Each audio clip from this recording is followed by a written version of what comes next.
tell you what is likely to happen. Run its weights.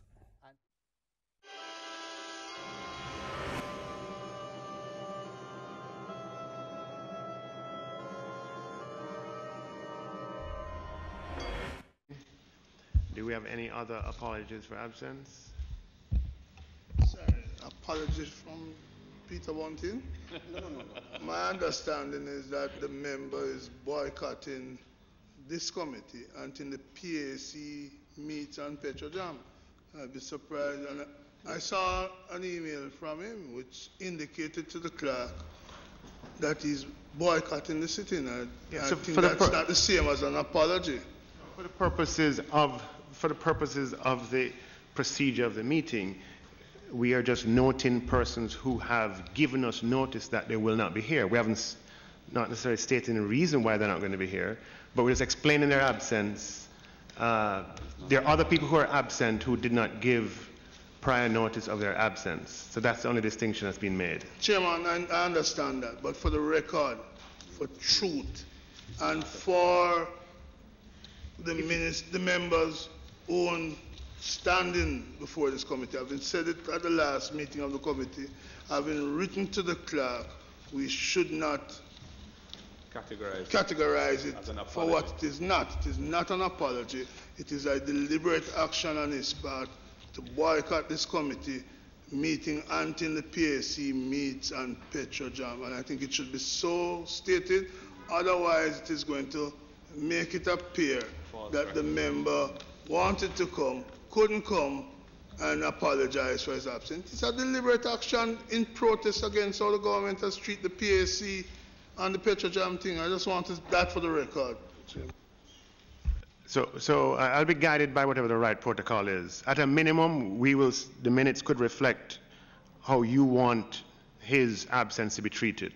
But I'll be guided by the professionals who do this. I have no skin in the game on that, as far as that is concerned. So again, just to welcome everybody to this, I believe this is the 4th sitting of the Joint Select Committee to consider the bill entitled the Bank of Jamaica Amendment Act. And I want to thank you for coming, the technical team, as well as those who are going to give presentations today. We have 3 presentations from the Jamaica Cooperative Credit Union League, the Jamaica Securities Dealers Association, and the Private Sector Organization of Jamaica. I believe the Securities Dealers Association is here. And we could just turn over to you to give us your presentation.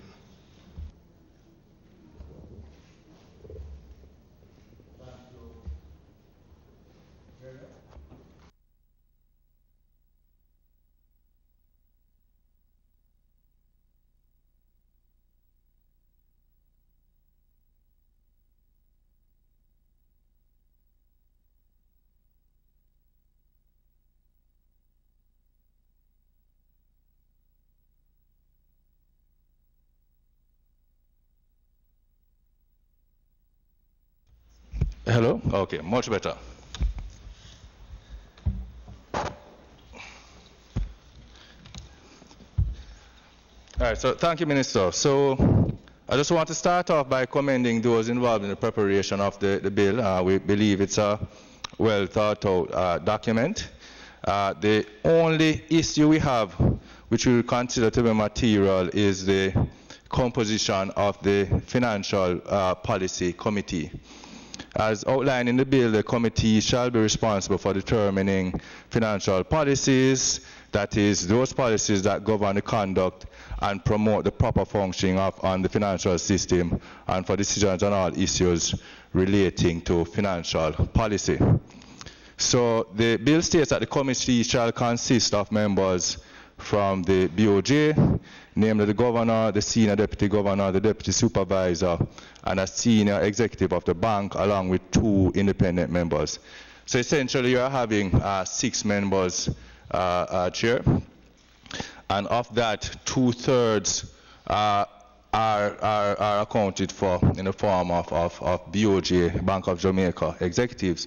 Now, if you look at the financial system, and this is something you speak about a lot, Minister, that the non-DTI sector is significantly larger than the DTI sector. So you're looking at around 1.7, 1.8 billion versus 1.4 trillion, sorry.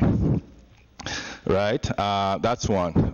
Two, if you look at the licensees covered by the central bank versus the FSC, on the financial services sector side, the non-DTA side, they have a wider variety. So whereas the Bank of Jamaica regulates, directly regulates banks, building societies, on the Financial Services Commission, you're looking at life insurance companies, general insurance companies, pension plans, the securities dealers. And as such, we are of the view that the committee as proposed here in the bill doesn't properly reflect the makeup of the financial system. And if this committee is responsible for policy framework, etc., it ought to reflect same. So our proposal is to have a committee that is a seven-member committee, 2 from the Bank of Jamaica, 2 with representation, 2 from the Bank of Jamaica, 2 from the Financial Services Commission, 1 from the Jamaica Stock Exchange, and 2 independent committee members. And we believe that such a composition would better reflect the mix of the financial system, you know, and would augur well for policy decisions and so on. I mean, at the end of the day, to have a committee that is a 6-member committee with 2/3 representation from one body, and chances are that one body will be coming pretty much with the same informed position, point of view. We don't think that augurs well for proper balance. Okay, any questions for or comments for Mr. Gooden? So, Mr. Gooden, thank you. Interesting proposal. So, essentially, you're saying 4 of the members of the 7-man committee would be from regulatory bodies, 2 from the BOJ, 2 from the FSC. Correct. And then 1 would represent the stock exchange, primarily issues of equities and the equity market. Correct. And then 2 independent members. Correct. All right. It is an interesting proposal for the reasons you mentioned. You have an immediate response, Governor, that you want to? Thank you, Chair. I think I appreciate the direction the proposal is coming from, but I think that in terms of the governance framework being put together here, it might be that the proposal might be reconsidered, because essentially this Financial Policy Committee, what we're saying is that the Bank of Jamaica, when the Bank of Jamaica has to make a decision on something that is its responsibility in law, or as delegated by the minister, then currently those decisions are made by the governor. And the conception here is to ensure that we bring collective decision making into the bank, which will also help with the transparency of decision making. And so hence a committee or a board is being created of Bank of Jamaica, which can properly take responsibility and be accountable for what the Bank of Jamaica is supposed to do. So I think the right way to think about it is a bit like a board of any entity making decisions for that entity.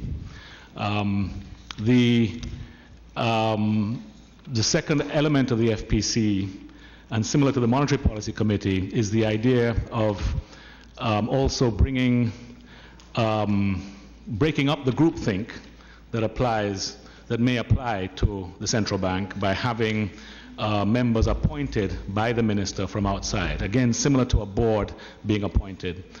Now, when it comes to coordinating policy decisions and considering how they may intersect with other regulated entities that have their own statutory mandates, the Parliament created the Financial Regulatory Committee, which has the representation so that issues of policy can be discussed and deliberated in a joined up way. And then ultimately, for many of the policies, some of the ones mentioned here by the JSDA, you know, some of these are decisions that the minister has to make, for example, on foreign exchange policy related to investment limits and so forth. So the bank recommends, but the minister decides. So I think that I would respond to it by suggesting that the approach being proposed, if it were followed, would still require us to then create something inside the bank that can be the organ of the bank that will determine the bank's position. And then, of course, you can have deliberations with others as needed. The board of the bank is being conceived in this legislation as a body that would have the duty of overseeing how these statutory committees carry out their functions and ensuring that they stick to the mandate as specified by law, regulations, and otherwise. Well, I think that's my comment, Minister. Okay. You have any response, Stephen? So based on, you know, what is seen in the bill here, the scope of this committee seems to be far-reaching, and the concern that the securities dealers have is that when it comes on to policy, the capital markets, the non-DTI space is not properly represented in the committee, and that's a big concern for us. How risk is viewed, risk is managed, and so on. The perspective of the DTI regulator could very well be different from that of the non-DTI and could impact policy and the sector on a whole. And the reality is that, Chairman, if it is that we're serious about 4 or 5% economic GDP growth, right, the role of the capital markets is very, very important, and it needs to be properly reflected in whatever policy framework exists. So to the extent that this committee is far-reaching in terms of policy direction and so forth, we'd want to ensure that the non-DTI space is properly represented on the committee. Member Golding? Yeah, so the governor's position is that the committee must be an internal BOJ committee. As I understand his position, he's saying to avoid groupthink, the bill contemplates 2 non-BOJ persons being part of it, yeah. But it should remain a BOJ committee. In terms of a compromise that would see a 7-man committee with, say, 4 members coming, the 4 members coming from the BOJ, but of the other 3, 1 being from the FSC to represent the non-DTI sector, 1 being from the stock exchange, and then a 3rd person being another independent. So you'd have a 4-3. It would still be an internal BOJ committee, but it would at least assuage the non-DTI sector's desire to see them and their interests reflected in that. That's a thought we could consider. Also, Chairman, I'm a little concerned. The governor says it's a board of the BOJ taking decisions for the BOJ, and I get the sense that the decisions you're taking is for the country, not just BOJ, and maybe a mechanism which require consultation with the other sector, like the Securities Dealers Association, maybe something we should ensure, so that when in coming to take their decisions, they would have at least about to listen to the views, because we so require it of the other sectors. Go ahead, Governor. I just would like to clarify. When I say BOJ, and I think it's important, I'm saying that the law and the functions we're describing here are saying you, the Bank of Jamaica, are responsible for carrying out these functions, and this is the charge being given by this body. By the Parliament. What is being done here in this legislation is to seek to address how this body governs itself. And we're seeking to put in place the mechanisms that allow the body to be accountable fully for what it's supposed to do. So I was only explaining that the purpose of this at this stage is to move us from a single man or person making decisions to a collective decision making. And when I say within BOJ, meaning that as you bring representatives of other groups into a body, a deliberative body, and this is a fundamental question that, you know, it's for you to consider and decide on. The question, you know, it's a principal question, a question in principle. Do we, when you establish the body that makes the decisions, do you want it to have representatives on it who seek to represent their interests? Or do you want to put people on the body whose job is to represent the objectives of the law and represent all interests? And I think this is something that you would have considered, Minister and others, in other situations, other boards, other entities, and I'm not making any point that is, I think, any different from what is the normal accepted approach so far. I would say, in addition, that where it's desirable to have the interests of groups represented to bodies, then I think we normally would make provision for consultation and dialogue so that those views are represented, and then you can allow the body to make decisions in the best interests of the statutory mandate that they have. So I would just add those 2 points, and again to your Senator, the Senator's point that I absolutely did not mean to suggest that we make decisions for BOJ. I mean, BOJ making the decisions that the government has said you must make. You want to hold the bank accountable, which is the executives, the staff, who many of these are technical decisions. But then we want to also hold them to account, whether it's to the government, to the parliament, or to the people generally, for those decisions, to make sure that they have not been swayed by sectional interests, for example, that they are independent not only of political interests, but of the groups that they supervise and oversee, while I think taking on board, I think the concern that Mr. Gooden has expressed, that are you making decisions being suitably mindful of the concerns and issues, you know, of the capital market. All right, thank you, Governor. Okay, is the Jamaica Cooperative Credit Union here? I just wanted to thank Mr. Gooden for making the time to come here. I know that being here for this time has cost you a lot. A lot, Minister. So thank you. Pleasure to be here.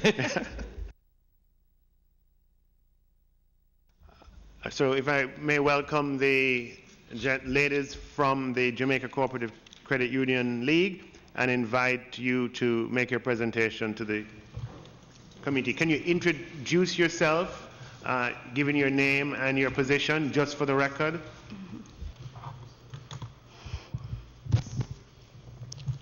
Good morning. I am Sandra Husey, and with me are other members from the Jamaica Co-op Credit Union League. Here we have Rasheen Betton, Renee Gale, and Samara Reed.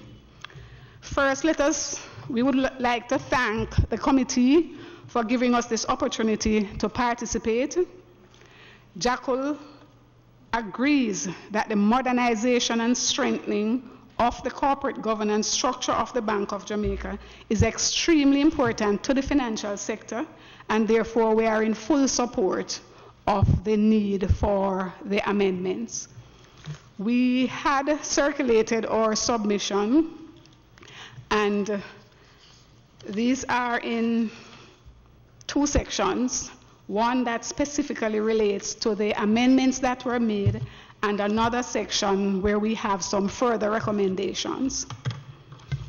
So generally, we believe that based on the many amendments that have been made to the Bank of Jamaica Act since it was implemented in 1960, that maybe it would be timely for a total revision of the Act. So that is just a general recommendation that we have.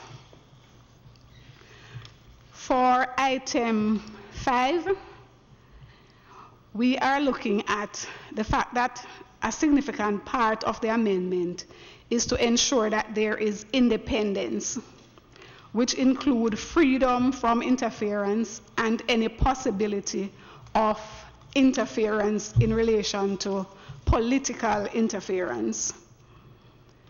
Therefore, we would think that it is the appointment to this committee in terms of the board, which will be done by the Governor General in chambers, and he will be acting on the advice of the Cabinet. We are thinking that this could be seen as not being totally independent of possible political interference. And therefore, it is our recommendation that consideration should be given to these appointments being made by the Governor General, but acting on the advice of a special commission established for that purpose. Maybe I should ask, do I go through the entire submission, or do you take... Yes, please. Just go through the entire submission. Entire submission, okay. With regards to item 11, which is amending the capital requirement of the bank, this item states a specific amount to be deposited before the day the Act comes into operation. We are thinking that to avoid having to make maybe too many frequent changes, a recommendation would be that a percentage of the bank's asset instead of a specified dollar value might be more suitable. In terms of item 14, section 23, this refers to the amendment notes on the amendment to delete paragraph J of section 23 of the Principal Act. But based on what we are seeing in section 24(1)(c), we believe that too would need to be amended. Item 15, section 34(FB), there is constituted a committee to be known as the Monetary Policy Committee, and an appointed member shall be eligible for reappointment. However, where we see where there's a term limit for directors, there is none seen for the other committee members. We are therefore recommending that term limits be included for the non-BOJ staff members of this and all the other committees. For item 15, section 34(FG) 1 and 2, it states that the committee shall publish statements of performance, and that this should be not exceeding 6 months.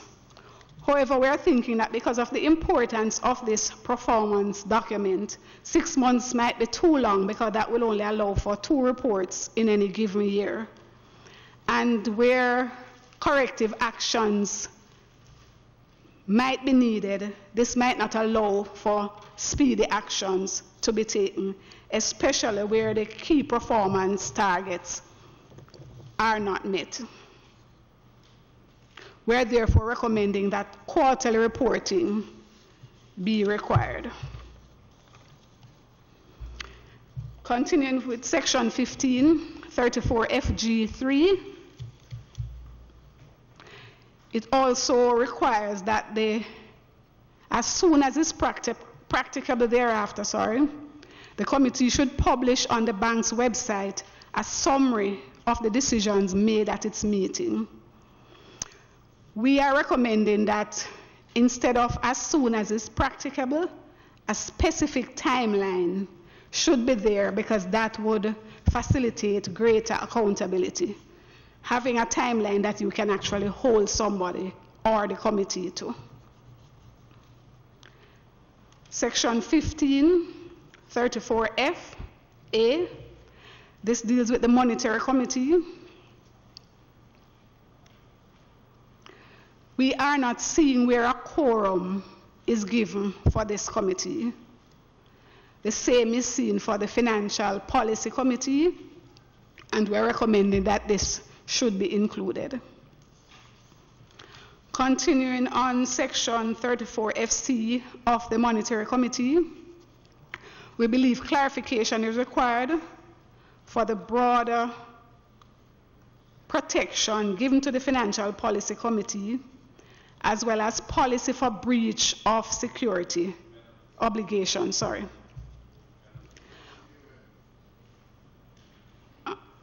penalty for breach of security obligation. We're seeing this being applied to the Monetary Committee, and this differs from what is there for section 34FJ to K for other committees. For section 34F1, FI, in relation to the Financial Policy Committee, we note that there are 6 members. 4 are ex officio members who are executives of the BOJ, and 2 will be appointed by the Governor General. Based on this composition, only 1/3 of the committee would appear to be non-executive and therefore independent. We're suggesting that that consideration should be given to increasing the non-executive membership of the committee, because that is a very important part of governance, having more non-executive members. Continuing with section 34FI8, it says every appointed member shall be eligible for reappointment. However, in light of the fact that the tenure of the first appointment should be at least 5 years, it should be important to actually indicate a term limit for reappointment, and specifically for the non-executive members who will be appointed by the Governor General.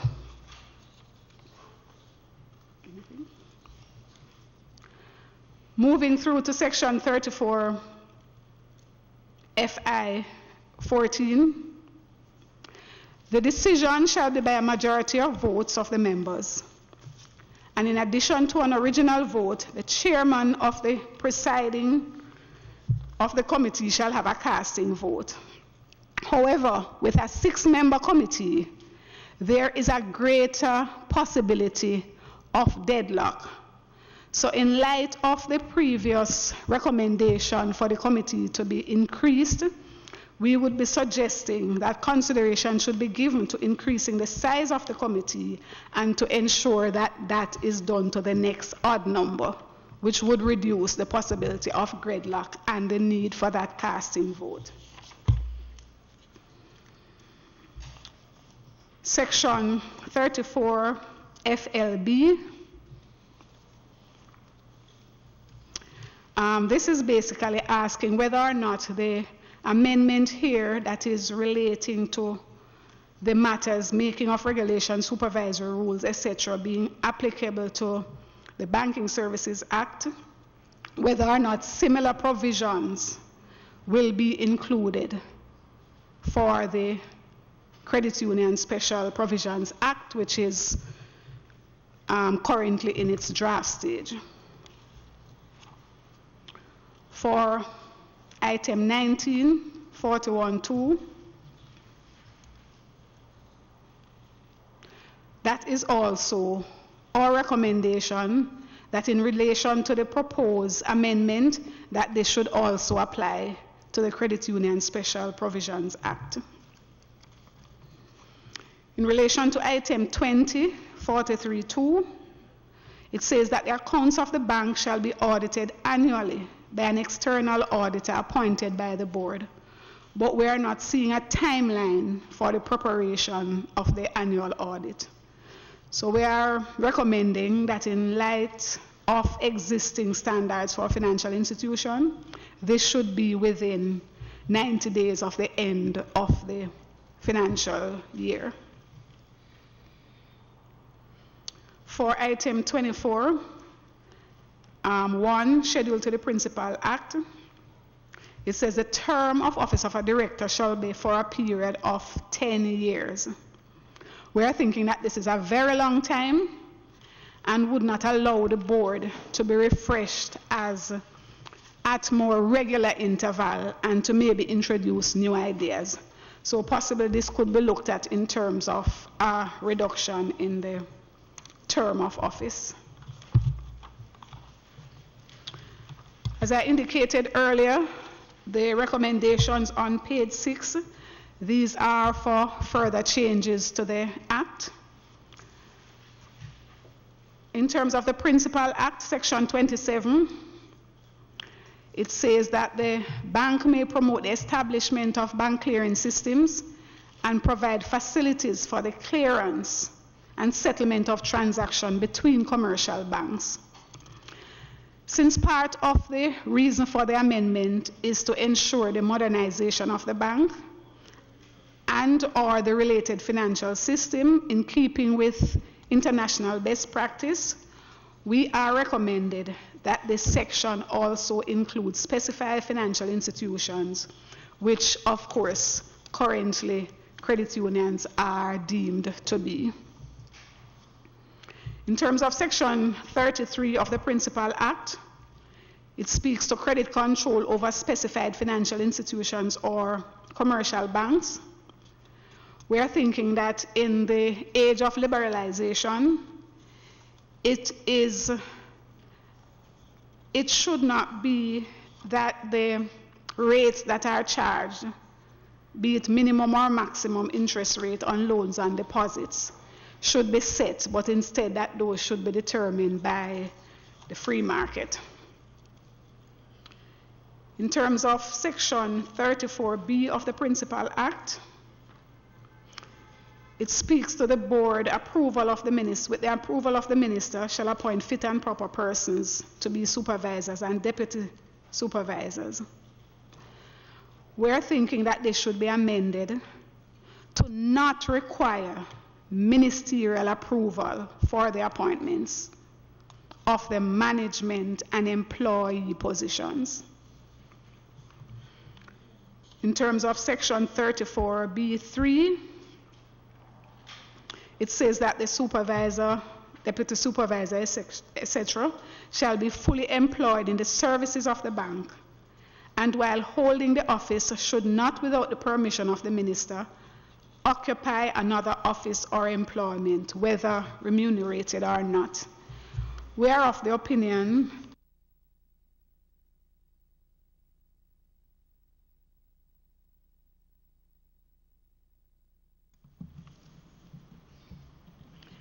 that it should restrict officers and employees from holding other office outside of the bank with or without permission of the minister.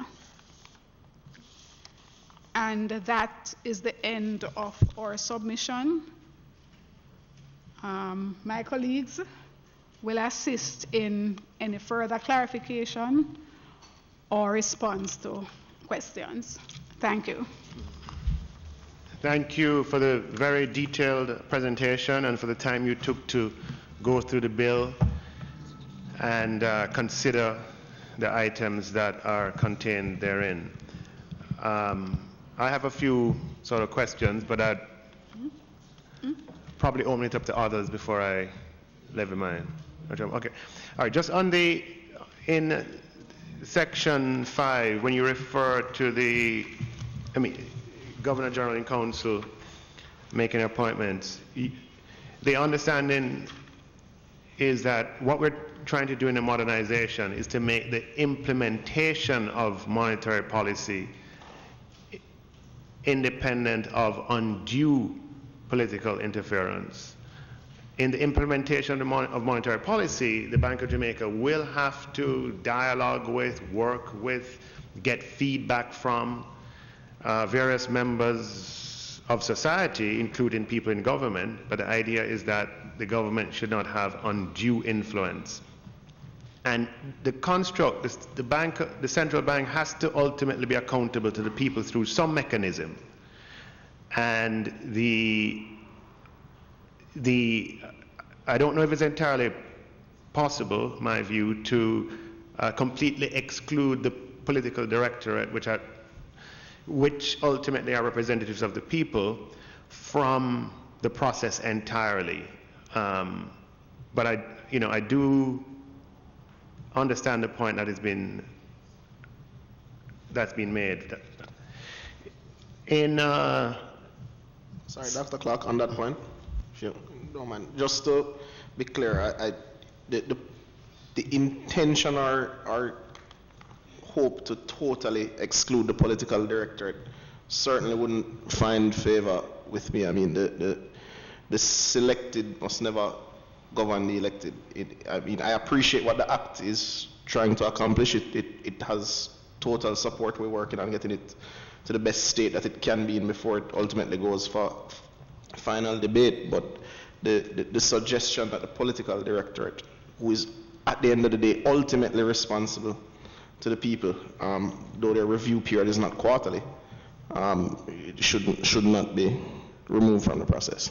I mean, as we're seeing with other debates we're having in the country, somebody has to be accountable for the appointments ultimately, and the political directorate are called upon to ensure that the people appointed to public boards, for example, are competent and responsible.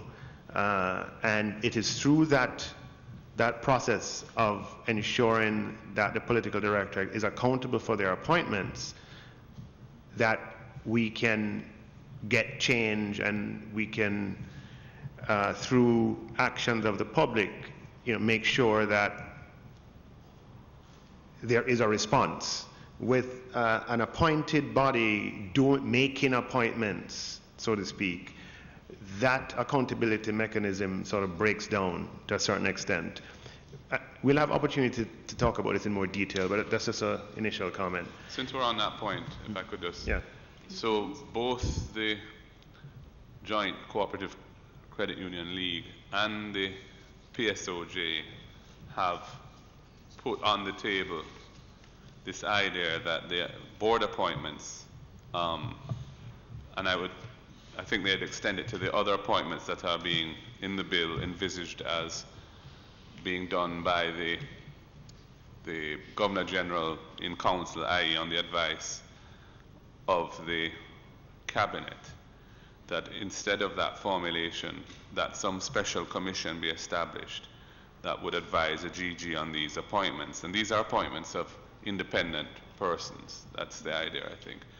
So neither body has, however, indicated how they envisage this special commission being appointed.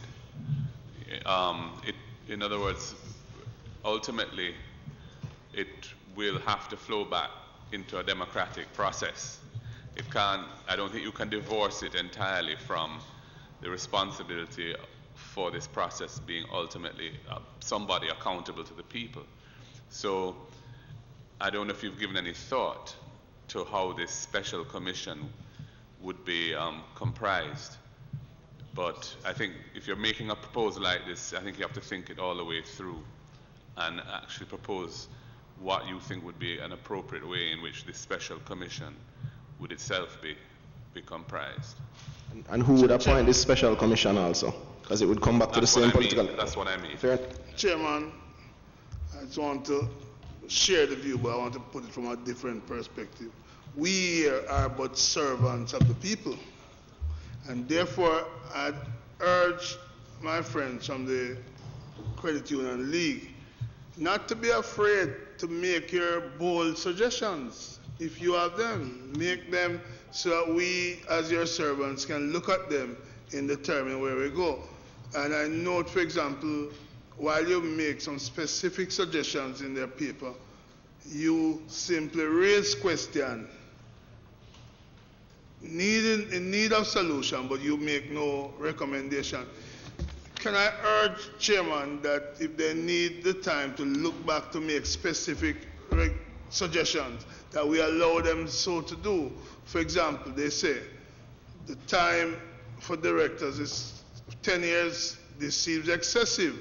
and would not allow the board to refresh itself at interval. I'd love to hear their suggestion as to what would allow for a refreshing period below that. Similarly, for timeline for reports to be made. You run a league, you know what it is to compile and prepare reports. So is it a quarterly thing that you're saying we should insist where the timeline should be, or whatever the timeline should be? Would love to hear from you specific recommendations. Certainly I want to take those into account and not just to look at the question. But I really, like the other colleagues, appreciate what you have done and the issues you have raised beyond the current legislation affecting the Principal Act. I think are matters which we, as we look at the Principal Act and inserting whatever changes we make, should take these into account. And I thank you, and remember, you are our bosses. So make your suggestions and not be afraid of all of these politicians. Some of us don't even get elected, so for that reason we'll help you.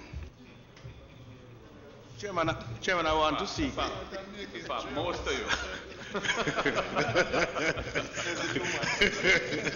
Chairman, I want to see clarity, and again, I want to commend the body for looking outside of the bill itself, but also examining the Principal Act. But I want to see clarity on the submission, page 6, where the Principal Act 34B3, with their comments and recommendation, suggesting that consideration should be given to amending the section of the Principal Act to restrict officers and employees from holding other office outside of the bank with or without the permission of the minister.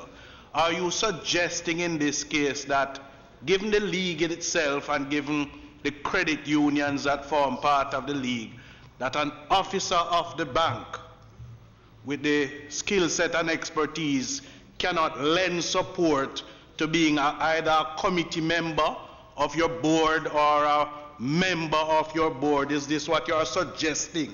There's another office of employment. Well, no. You see, it's an office of employment, whether remunerated or not. So I'm putting it that as a committee member, you're not remunerated. But is it that you are suggesting that they cannot, as an officer of the bank, sit on a committee of the credit union or the board of the credit union?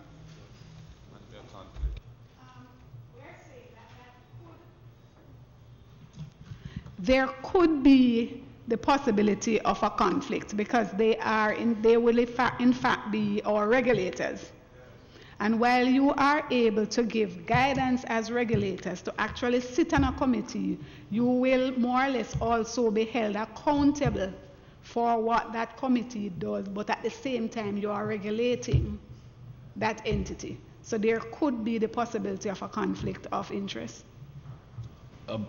Chair, could I just clarify the section we're discussing, because there had been an amendment in 2014, so just for the benefit of the committee, section 34, this section had been amended, and so I believe the reference, just to clarify, is 34B5 of the Bank of Jamaica Act, as amended in 2014. And it was also modified, so it says the supervisor, deputy supervisor, and any officer appointed pursuant to subsection 2B, and those are the officers and employees of the supervisory department of the bank, FISD, shall be fully employed in the service of the bank, and while holding office shall not, without the permission of the board, that it had been the minister before, it was changed to the board, occupy another office of employment, whether remunerated or not. And so the practice is that these senior supervisors, or any of them, don't participate in the credit union. The Bank of Jamaica has a credit union. They don't participate on the board. But if there was some reason why they should, they would need the permission of the board of the bank, which would be the guardian of this sort of a conflict. But I think the thinking is that there are other types of committees and boards that it may be appropriate. For example, there might be some sort of a resolution entity created for the purpose of something under the Act.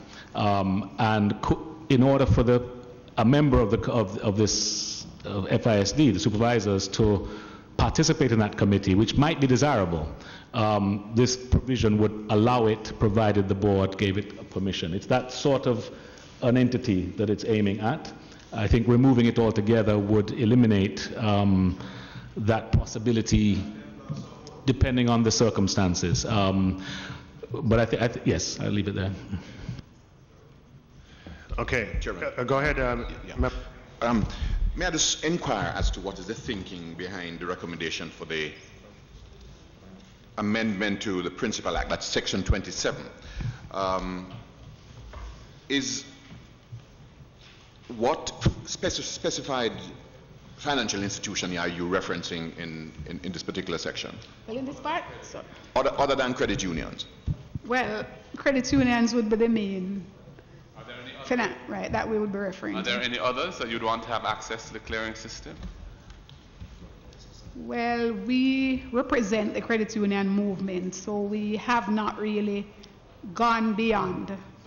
So what you're really seeking is to have credit unions become union- clearing institutions. Exactly.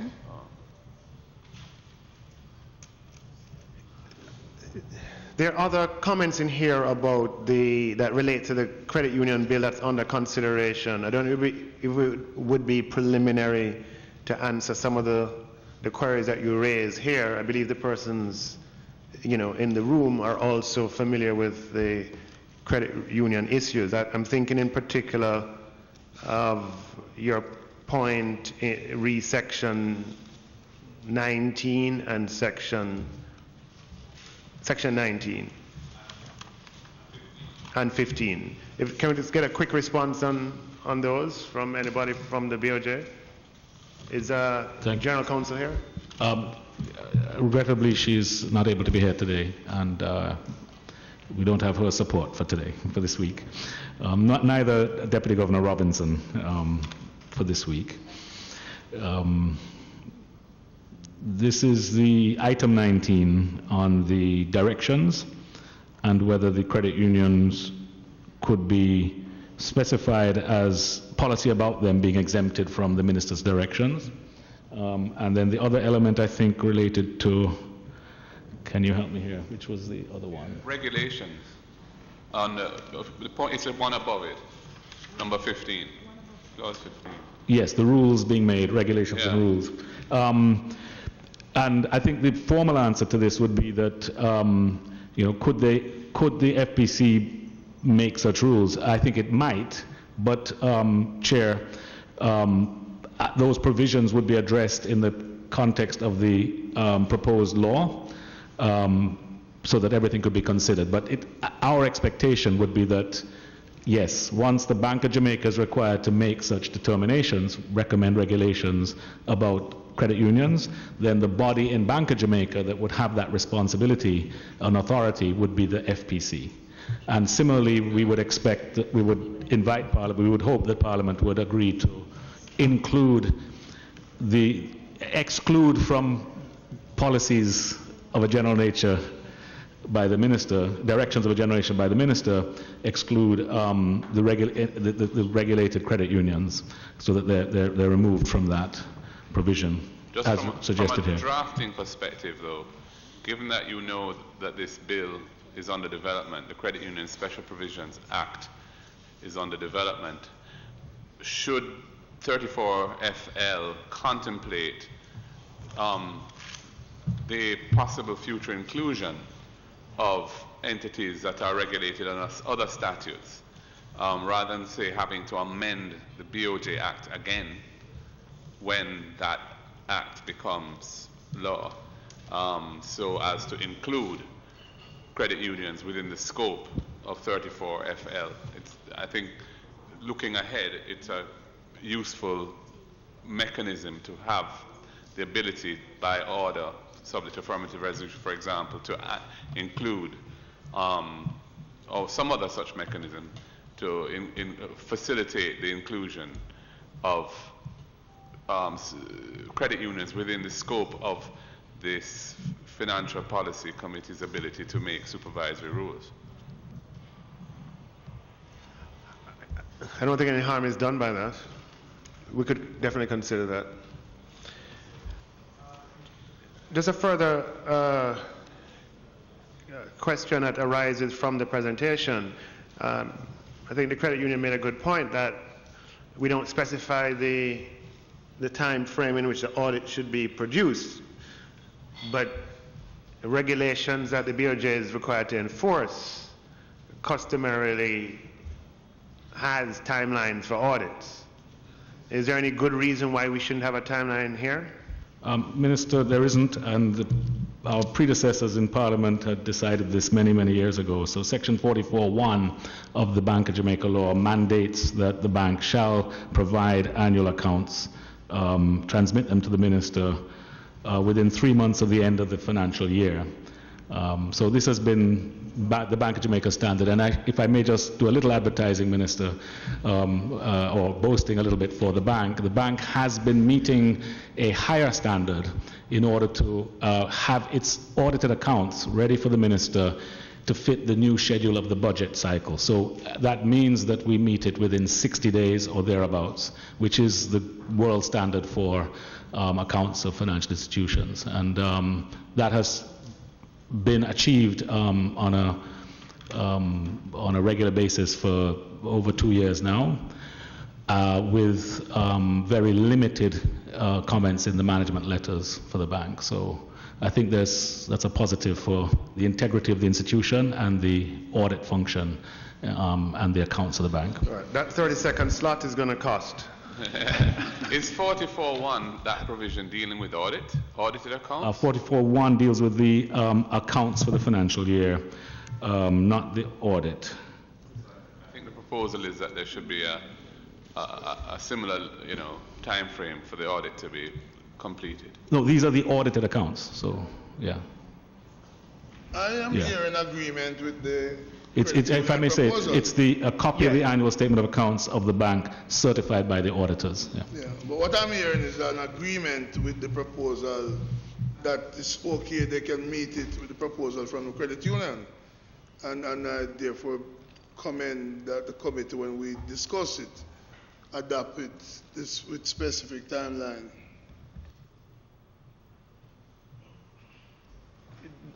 Another proposal I just want to ventilate. You said the reporting cycle, we have the bill proposes a reporting cycle of every 6 months for an update on inflation, and the Credit Union League is proposing that it happens more frequently. Oh, well, it says not exceeding 6 months. It doesn't preclude it from happening more frequently, but it certainly does not bind the bank to doing it any more frequently than 6 months. You have any thoughts on that, Governor? Thank you, Chair. Yes,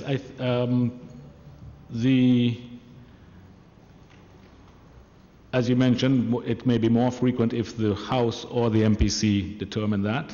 But I would add that the bank publishes a detailed quarterly monetary policy report and presents it to the public at quarterly press conferences. That will continue.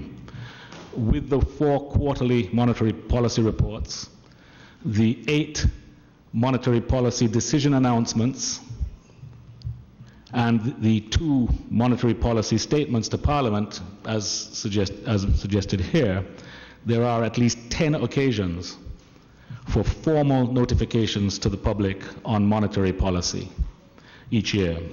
And this does not include the publication of minutes on 8 other dates, because those would have a lag during the year. And of course, this does not include the provisions for statements and explanations to be made if and when the targets are missed. So the number of reporting moments and to be accountable publicly are very many right now. Some might, the bank would love to talk every week on monetary policy to the public, but we think that there are a lot, and then leaving that flexibility in case either Parliament thinks differently or the MPC feels that there's a need to increase the frequency, I think allows for the point to be, if we find that that's not really how it works and it's thought it should be quarterly, then it could be mandated by those, either or both of those two entities.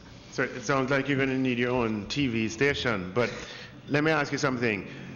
Is what you do quarterly today, do you have a quarterly briefing where you update on monetary policy and inflation and so forth? Wouldn't that be the analogous thing? Yes, the statement will be more detailed and so forth, but wouldn't that be analogous to the most analogous production that you have to what this statement might entail? I think it is close to it, but I'm expecting, I mean, we haven't done this before yet, but I'm expecting that the parliamentary statement would want to be maybe not as voluminous and as extensive as the QMPR report. It's very, very detailed, and those QMPRs may be a base for a statement that would perhaps be heavier on policy and forward-looking. I mean, we contain these things in the QMPR, so it might be it's a subset of what we've already put together in the quarterly report. So at this moment, we haven't put it together. When we look at what other countries do, which would be models, I think there is an expectation that there would be a statement that could be comprehended and presented within without taking several hours, that could be presented, that can be understood, that would be simplified, focused on the issues of the moment. I think that our statement, Minister, when we missed the target earlier in the year and you published the exchange, I would think that that's a good base to start with for what might be sufficiently comprehensible and focused to make it a meaningful exchange for both Parliament and the public. Because the publication of the statement doesn't necessarily have to coincide with a meeting of the House Committee. I mean, they're seen as two distinct things. There's a statement, and the Minister shall table a statement in Parliament whenever it's produced, and as a separate matter, the particular House Committee can meet to discuss the statement. So it's possible that we could have statements produced quarterly and meetings, whenever the House Committee wants to meet, but maybe twice a year. I like the greater frequency of statements, to be honest, even though I can see that if we have the House Committee meetings too frequently, it can lose its import, probably. But I, for one, would be open to, that said, that we do the statements quarterly. I don't know if that would, that's what the credit union was thinking. Are the current quarterly briefings provided for in the law, or it's a practice that you have? So currently, it's a practice. So currently, the only arrangements that would be, or if the bill is enacted, that would be where the legal requirements would come in to have a no less frequently than semi-annual statement.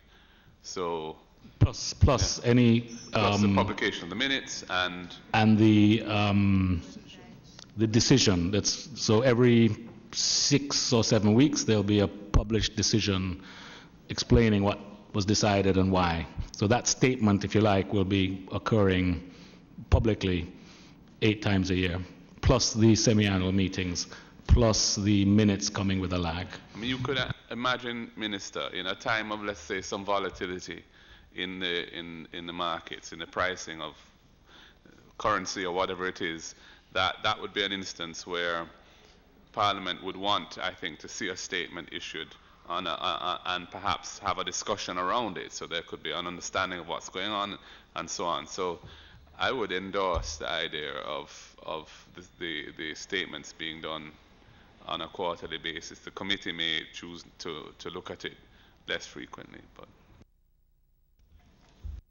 I think additionally we have to think also about it is desirable that there's a connection between a statement and the meeting, and I would think it will suit us all that becomes a sort of a regular set thing, so that it's not maybe not, so that the appearance of the governor and the team, the prepared presentations, the interactions are regular and connected to the same statement, which means that, because remember, if you wait a few weeks, it's out of date and a new set of conditions now would be reported.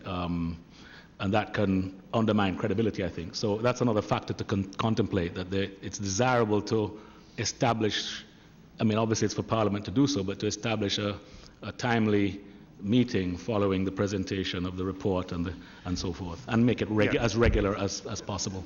So, I mean, one possibility to just bring it all together, I think, is that in each year you'd have a timetable, in the same way we have a budget timetable, and we know that every April and every October there's a discussion around the fiscal policy paper in the House Committee. I think we could have a similar monetary timetable every March and every October, whatever the period is, or every...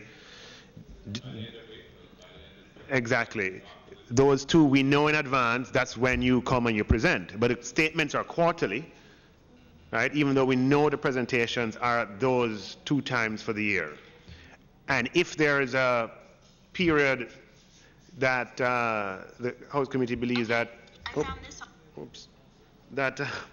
House Committee believes that the country could benefit from the bank appearing, then at least there is something that they have.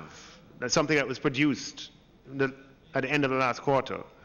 I mean, may I suggest, as another approach, could it be that the Parliament will wish us to formally submit the quarterly monetary policy report itself, not a separate statement, but that report, and it gets tabled in Parliament, and so that we don't have too many... Yeah, don't duplicate what you're bits of paper that people don't like to read so much, and I think we have a challenge of keeping attention on it, especially when things aren't changing the way people expect. Yeah.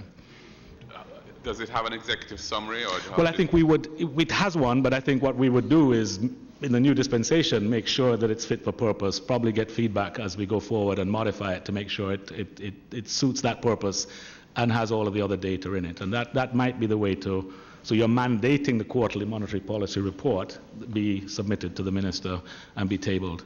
And then the semi-annual statements could still be there. And again, I would urge that the committee consider that you want to, in a sense, best practice around the world is semi-annually. But the more frequent meetings and cycles could be mandated by the government and the Parliament as needed, instead of baking it into the Act. Yeah. All right, thank you, Governor, and thank you, Credit Union League, for that. I think you move in the direction that you're suggesting. The other comment on the publication of the minutes of the meeting, the bill says, says as soon as is practical or practicable. Huh? Go ahead. Sorry, I think it says at the end of the meetings or as soon as practicable thereafter. So the point is that it's meant to be done at the end of the meeting. But no later than X days. And we can't predict what might make it. Well, the end of the meeting is the same day. So as you leave the meeting, you have your statement. But it could be, what if the meeting meets late into the night and you can't do it that night, so it's the next day or it's a holiday weekend or whatever it may be. So that language, I should just add, Chairman, we found that the UK statute used a similar language, which seems to have served. As soon as practicable after each meeting of the MPC, the bank shall publish a statement, etc. They have their own language, of course, but it's meant to be immediately after. Yeah. Is this the minutes or is this something different? This is a statement of the decision and the reasons for it, not the minutes. And the minutes, we provided a 6-week window. But surely if you have lowered interest rates or raised interest rates, well, you know, we can't wait a week to know. I mean, I say it's right after. Yeah. And 6 weeks to generate minutes is just building slackness into the system. I think when you look at countries that have the 6 weeks, which are the very countries we emulate in their law, they're able to bring it forward as so that sometimes it's in 2 weeks or so. It can be quicker. But I think you still keep a legal limit that's a little further. But that's minutes. We could shave something off of that, for sure. Chairman. But as soon as practically possible, what we want to... I hear what you're saying, but here we're talking about decisions of the Monetary Policy Committee, right? And those decisions could be just to raise interest rates or lower interest rates. Huh? And why? And why? Yeah, yeah. Yeah, What so you're thinking? how long? Well, we're saying at the end of the meeting is what the law Yes, says. but when you have the catch-all as soon as practicable thereafter, it could mean it leaves us in suspense. Okay, well, I see. I think we're suggesting that at the end of the meeting is the compelling part, and then the phrase was added to account for the fact that we said, Yeah. well, what if? Once you have an or, you can be on either side of the or.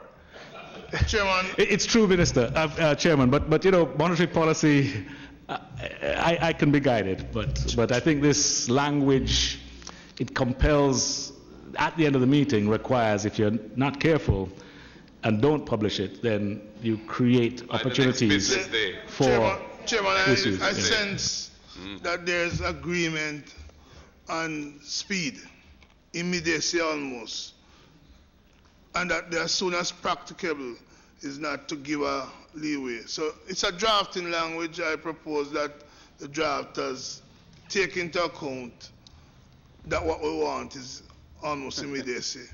And so draft language. I think it's Instead a of giving the broad- timeline or this language. Yeah. I don't think it's another formulation. No, there's no formulation, but- it's a but- time, and I think that's a policy issue for us. I don't think we're disagreeing. So, but it's clear that it's not as soon as practicable that we want. The words, you know, or if that is not possible, as soon as practicable thereafter may cover the eventuality. But I think the member is correct, the senator is correct, Chairman. The purpose of adding that phrase was to recognize that, well, what if something we don't anticipate happens to cause a delay, or the meeting ends at, you know, 11 o'clock in the night or something like that. What's at the end of the meeting mean? And another point just to share with members, these meetings may be multi-day meetings. They don't necessarily happen on one single day. But once this is fixed, the bank would organize and the committee so that it's able to reveal to the public what it is doing. Now, there may be cases where there's a decision that's not a rate change, but there's an action in the market. And so that has been decided to order. So sometimes that is to be disclosed immediately. It may be that it's not. And those are some of the things that the committees will have to work out. I mean, that would be an unusual or not a normal occurrence, but those things do happen as well. The drafters, well, the modern drafting will tell you that you, the obligation is to produce it at the end of the meeting. But there's this proviso that in the event that you can't do it, then it gives you a little window, and it should not exceed the 24 hours which preceded the time within which you were operating. So I believe that is sufficient. That kind of language is sufficient. I may say, because you may hit issues with a weekend or a holiday, because some things you want to be sure when you release it, it's available to everybody. So you want language that captures that idea, but covers the case of an event like that, like a holiday. I'm just comfortable with something, Chairman, that suggests no later than, that caps it, and there's an expectation. All right, I'm sure we'll have fun with that one. Without unintentionally creating permission to go to that later date, which is what I think you were pointing to, Chairman. Exactly. Yeah. Okay. Another suggestion was on based on observation that we had term limits for directors, but we didn't have term limits for monetary policy committee members or, you know, supervisory committee or financial policy committee members. I don't know if there are any thoughts on that. I concur with it wasn't deliberate. I think the thinking, I think it can be considered, obviously. Two considerations, though. One is the importance of technical expertise that is not common, that's outside of already working for the government or in the banking system. So I think that there are some genuine challenges that we'll find of suitably qualified people who are also acceptable to a appointing party. So that's a realistic issue to consider. But I think there's not, I think term limits are a very important policy question that, you're deliberating on. But I would say that's the I would urge a little caution. These numbers are small in part because we know it's difficult to find. It's not a large number out there. So even as you build out qualified people over time, you want to be careful that you're not creating a problem that isn't. But yeah, it's not a central bank itself would not have a view on that per se. I'd say one thing on that, Minister, Chairman. Remember too that we're dealing with the way to break up groupthink inside a central bank, and it's an area of high technical requirements. So that the odds are in favor of the insiders. So every new member may face a learning curve, depending on who they are and how they operate, to be able to be really effective. So whether you want to say after 10 years you can't serve anymore or not, I would suggest not to limit the ability of governments to be able to insert on the cycle the kind of persons that they think will help to represent a perspective that they're trying to see brought into the bank's decision making. 5 years gives a long enough period. But I think, again, as I said, it's a big, broad policy question. I would endorse the idea of some limit on an individual playing this role. I think that refreshing that individual is important, and I accept what the governor is saying about the high level of technical expertise involved in this particular role. But I think that over time, with the universities that we have and persons training home and abroad, we will be able to replenish vacancies in these areas. And I don't think we need to use that as a justification for having no limit. So in principle, I would accept, just as we have them for some of the other positions that are being created, it should apply here as well. Okay, as a principal matter, I hope we could be just generous in those time limits in light of the circumstances the governor points out, which are real, trying to find. To remind, it's not 2 members here, but it's 8 members of these committees.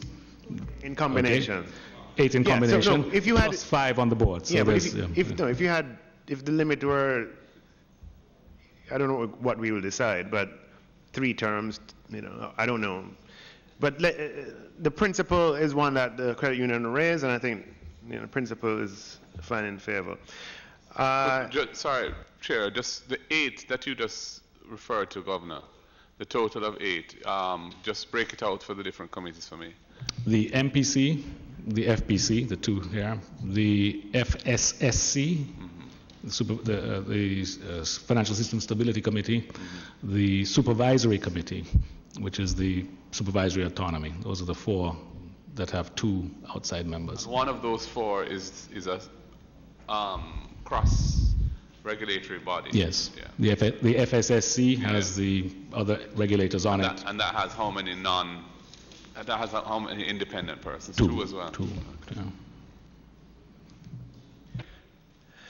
Okay, and the comment on the term of office of the director, the credit union expressed a view that it seemed excessive. The basis that you provided, though, was that the board wouldn't be able to refresh itself.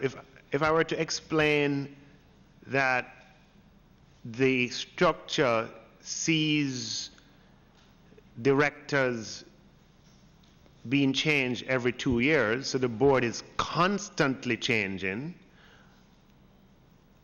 but given the time frame that they serve and the fact that the board is being replaced every 2 years, you can't have the entire board changing in one political term, which tries to achieve one of the points that you raised earlier of providing some insulation.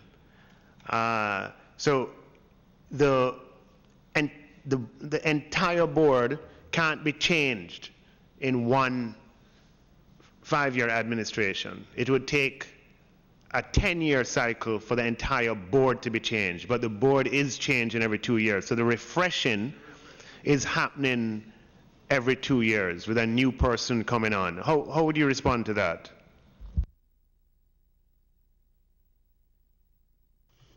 If that is how it is structured and that is what happens, then that would, yes, allow for some refreshing of the board and would be an acceptable position. Okay, I don't know if I left out any of the points that you raised. I tried to go through all of them. I must say that just to commend you, if I may, on behalf of the committee for the detail and the fact that the PBCJ, basically, I believe that you originated it. Yes, it came from them, because their one came in first. And the PBCJ one basically was a replica. I just want to commend you for the detail, and a number of the things that you have suggested, you have heard from the discussion, have found favor with the committee. And Chair, perhaps we could just invite them to submit a supplemental paper on the issues that we've asked them to look further at, if they have any further thoughts. For example, this idea of a special commission that would help, would handle the appointment side of it. How would that be constituted and comprised and so on, if they wish to? Leave it open to them. Any other issues, yeah. Okay.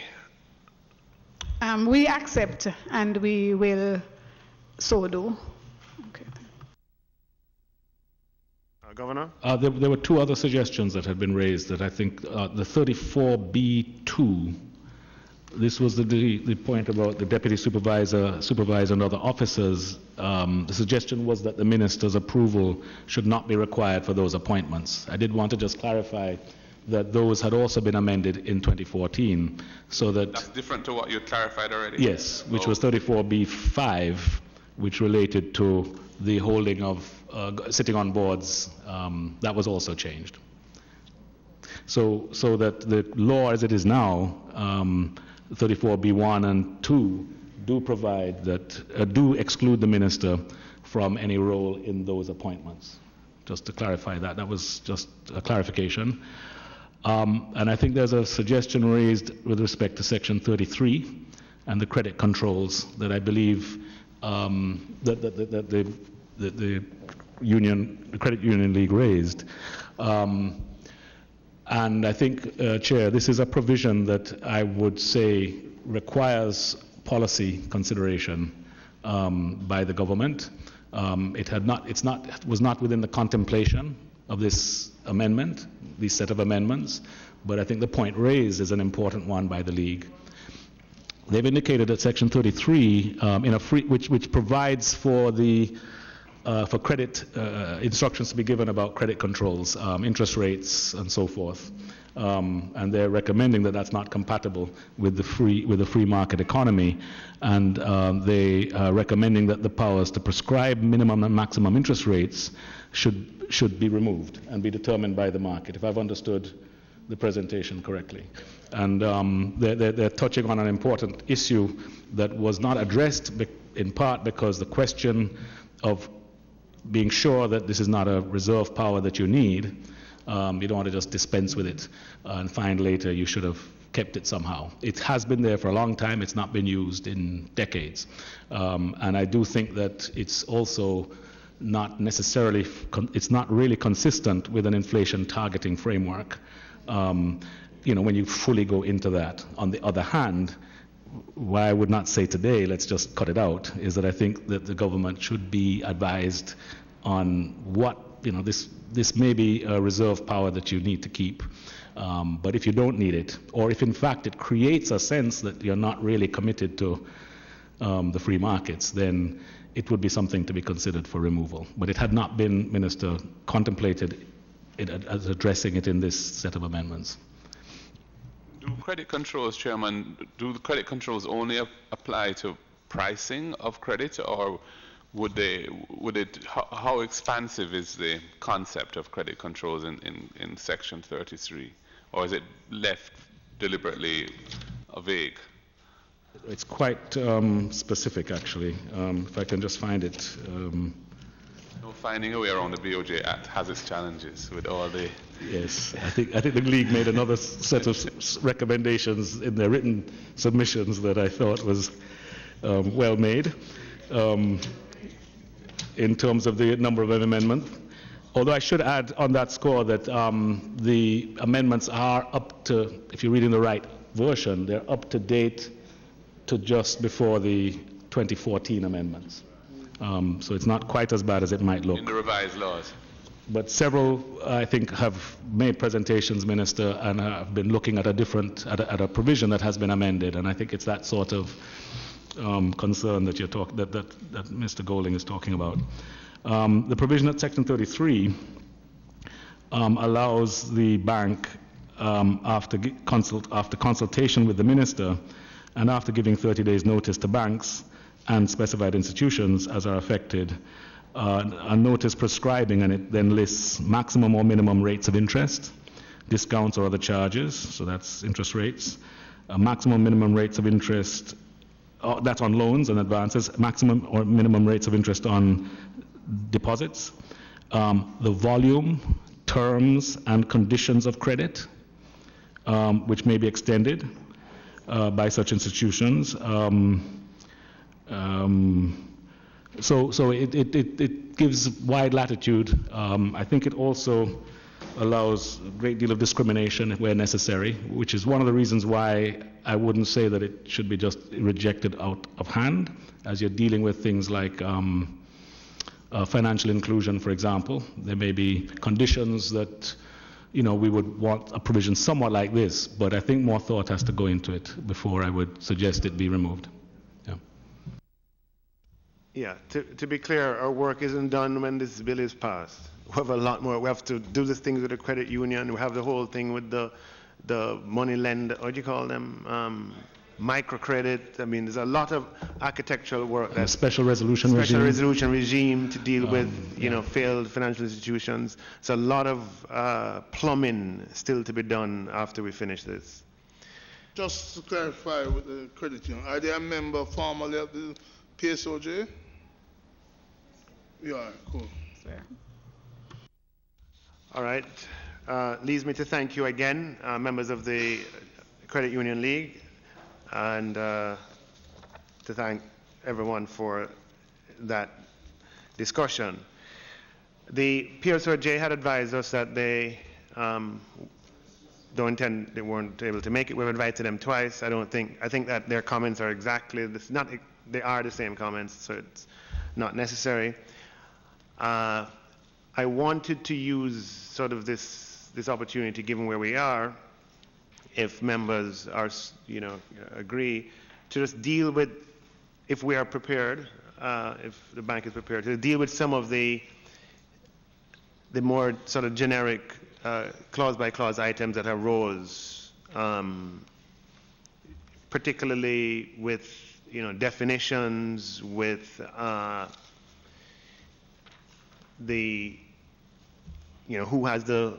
who is the final authority in some of the language. If we could probably begin to address those.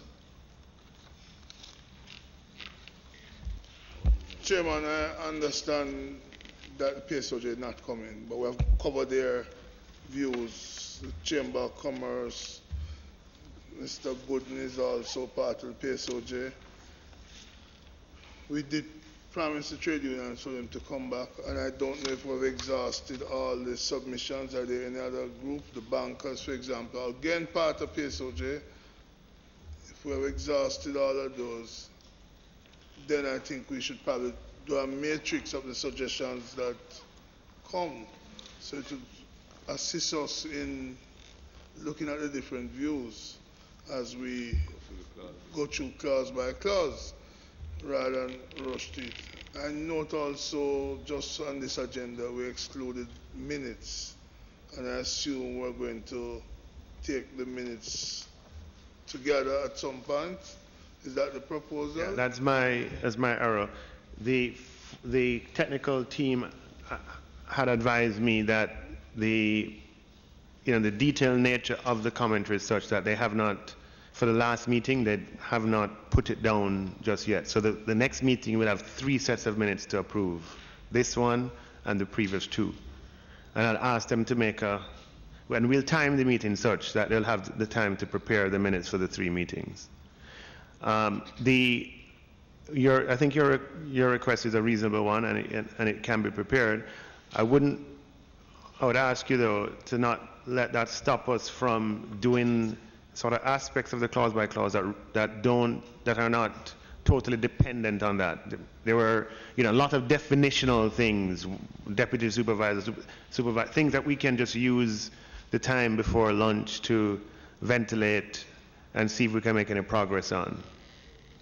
I'm just a little reluctant to kind of approach the review of the detailed provisions in an ad hoc kind of way. I think that because it's the way in which the bill is formulated it's very dense. It's not a long bill, but it's extremely dense in terms of material that it covers. And I think it needs to be done in a methodical way. It's not on the agenda that we proceed with that. So I wasn't really prepared for that, but I know that from your point of view, time is limited, and we've been trying to accommodate that, but I'm a little reluctant. I'd love us to finish the submissions, get the matrix, and then approach a clause by clause in a very methodical way. That would be my preference. Okay, I mean, we have certainly finished the submissions that have come before us. We can use the time between now and the next meeting to prepare the matrix, and if you would prefer to, given that a lot of those are coming from you, if you prefer to do it on another meeting, then we'll. It's not so much that time is short, is that there's competition for time, and as we enter the next season, January to March, there's a lot of competition for time. But I think your suggestion is a reasonable one. So we will defer clause by clause consideration to the next meeting when we will hopefully have the matrix. The submissions that I made personally, I don't know if they've been, their existence has been kind of recognized by the committee. I know they've been circulated, but in terms of them being mentioned and as being on the table, so to speak, and being something that will be considered in the process, for the minutes kind of thing, yeah. Yes, so, I mean, I think we can, certainly, if you don't mind, I think it should be included in the meeting right after when they were received, and we just say we note we got the minutes. That's fine. And just so you understand how I'm thinking, I was thinking of addressing those during the clause by clause. Yeah. Okay, well, is there any other business that any member of the committee would like to raise? Well, if there isn't, may I wish wish members of the committee and members of the BOJ and Attorney Generals, CPC, and those visiting with us today from the Credit Union League and members of the Houses of Parliament a peaceful and joyous Christmas, and all the best for the new year. Prosperous Christmas. All the best for the new year. The date of the next meeting, we definitely want to have it, as early in January as we can, but I would rather not set it now. I'm proposing either the week of the 8th or the week of the 15th of January, but the exact date I would, we could discuss, but if you could accommodate me to have it in the first half of January, either the 8th or the 15th, one of those two. And I hear you on the PAC. That's above. As long as the PAC is facilitated, we're good. You have my total support on that, but that's above my. All right, thank you all. Yeah. I want to thank the governor for his hospitality during the previous meetings. I really want to thank them. But I believe, I believe that on principle, since we're talking about the independence of the bank and the bank stands to benefit from that, we should make a separation between such hospitable treatment and the austerity of the parliament. I vote for the austerity of the parliament so that we can, at least as parliamentarians, reflect that independence in the approach to the discussion. Wait, you were worried that he was getting to you through the belly? No, it is a perception. Chair, I do hope that independence is not seen as something that the bank benefits from. I think it's for the country to benefit from.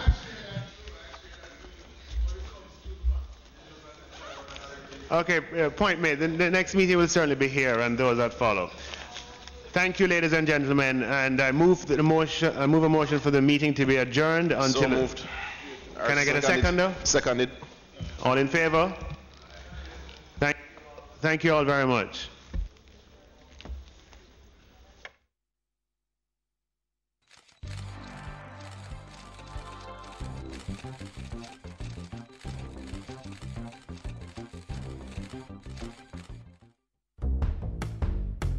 Hi, I'm Chef Latoya Panton, and I will be showing you how to make 3 delicious chutneys: a sorrel chutney, a June plum chutney, and a jackfruit chutney.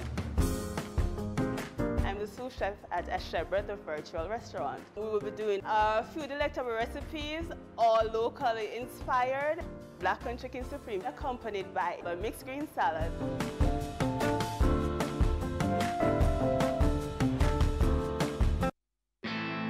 It's a new day. Our responsibility to protect our children from harmful TV and radio content. A and X are no-nos. PG is maybe. G is good to go. Protect your children and report offensive broadcast content. A message from the Broadcasting Commission. Make it a new day, yeah.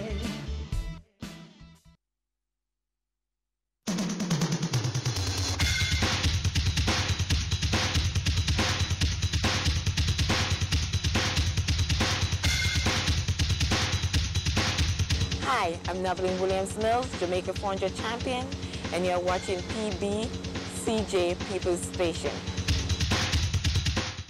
I have 5 grandchildren, and for me right now, I would like for them to grow up and find and live in this country as a free Jamaican, not have to be looking over their shoulder. A safer Jamaica to me this morning would mean I would wish for the whole country to come back together and be as one, like it was before.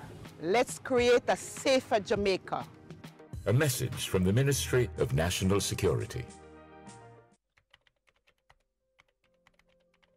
Searching online is what most of us do every day. Information is the world's new currency, and the provision of quality information is what is setting businesses, governments, and even countries apart. And when we search, we're looking for information that is accurate, easy to understand, and relevant. And we expect to get there in 3 clicks. The Jamaican public sector is delivering numerous services every day to clients locally and abroad. Clients who cannot afford to waste neither time nor money searching through hard-to-find information. Introducing gov.jm, the gateway that will become the single online space for accessing information on government services in a way that is simple and seamless.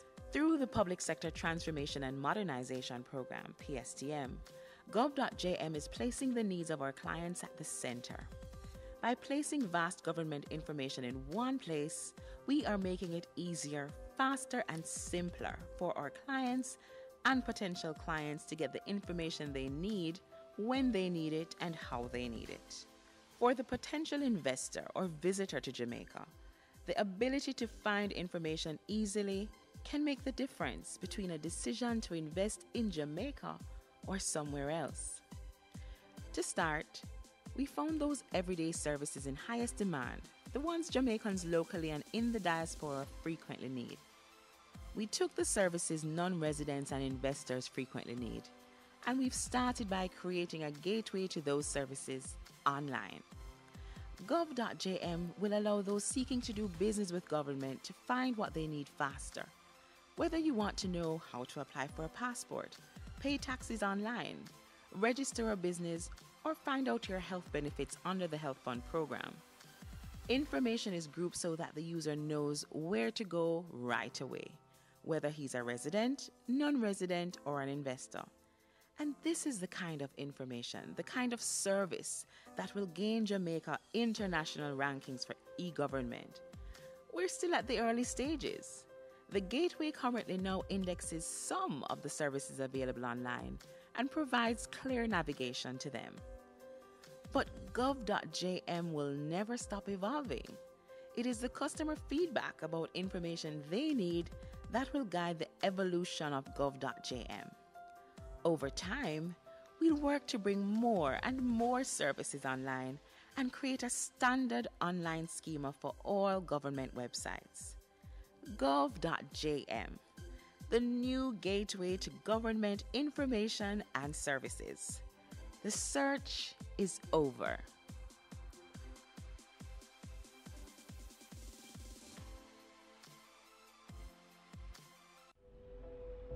In Jamaica, there needs to be one law for all.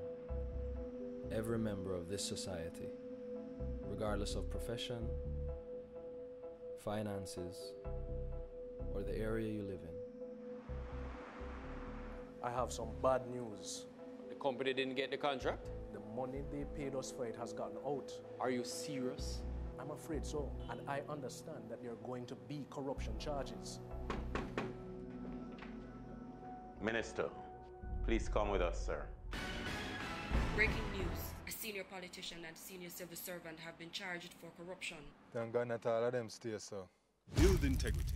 One law for all. A message from NIA. The single best thing you can do to protect yourself when online shopping is to be careful about who you're giving your payment details to. If you're not entirely sure whether the retailer you're visiting is reliable, do some research to verify its authenticity and its security. Educate yourself. We know times are hard, but can selling your vote really make a difference in your life? How many of them even remember you and your community? What you need is opportunity for yourself and for your children.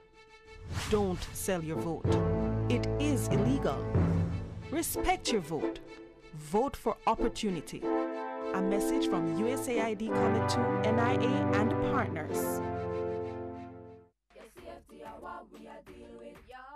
Respect authority and keep your dreams alive. School us to study, not to fight. Hey, we need each other. See a school what we are dealing with. Yay, safety is a human right. Don't destroy your own destiny. Building safer schools in safer communities. Play it safe, grab a book, link a friend, talk out loud. A message brought to you by the Safe Schools Task Force. See a school what we are dealing with. This message was paid for by the European Union. I do have a dream, and I know you have a dream, that we can make Jamaica the place of choice for you to choose to live, to work, to do business.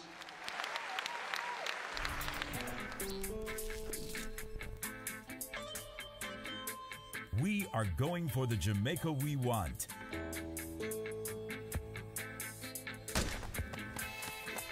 Making steady progress to achieve the Sustainable Development Goals in our National Development Plan, Vision 2030 Jamaica.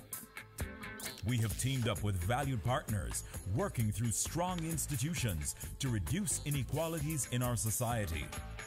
We commit to being responsible in our production and consumption, ensuring we build sustainable communities in harmony with nature.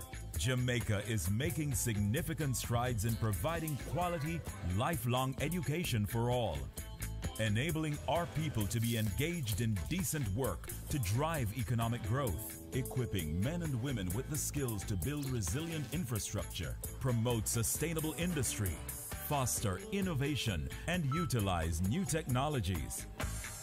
Urgent action is being taken to manage natural resources responsibly, protecting clean water sources, ensuring access to water and sanitation for all, diversifying to alternative energy sources, conserving our environment and sustaining life below water and on land.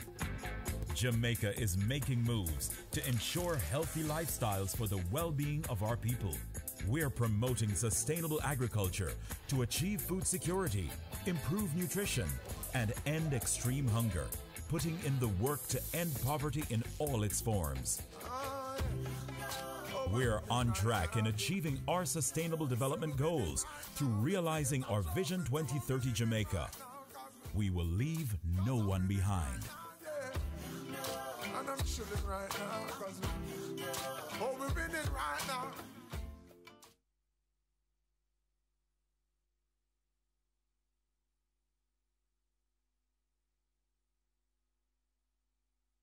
I would like to see a Jamaica where persons express love and care and also concern for one another. The tendency is to believe that persons in the inner city are comfortable with the crime situation, but that is far from the truth. A safer Jamaica would mean that what is called old-time Jamaica, where the postmaster and the police is a friend of the community and a friend of your child. Let's create a safer Jamaica. A message from the Ministry of National Security. It's Q&A with BCJ, your partner for a new day. How does my favorite show from abroad get onto my TV set in Jamaica? It all starts with the program owner, the person who owns the rights to the show. The program owner can sell their program to a US channel for viewing in the USA only. The program owner can sell the show to a US channel, and the owner of that channel then makes it available to your local cable operator. The program owner can also sell the rights to a local TV station, which is why sometimes you will see a show only on local TV but not on cable. Program owners can restrict a program from being shown in a particular region or country, or approve it for either cable or local TV. From program owner to US channel owner, then to cable operator, or from program owner directly to your local TV station. That's how your favorite show gets to you. That was Q&A with BCJ, your partner for a new day. Vote for opportunity. A message from USAID Comet 2, NIA, and partners. Oliver, wake up, man. You know, it's a good thing Mr. Make me grace this morning, you know, because this parish would have certainly choked me. Oliver, wake up, man. Is who that calling me so early?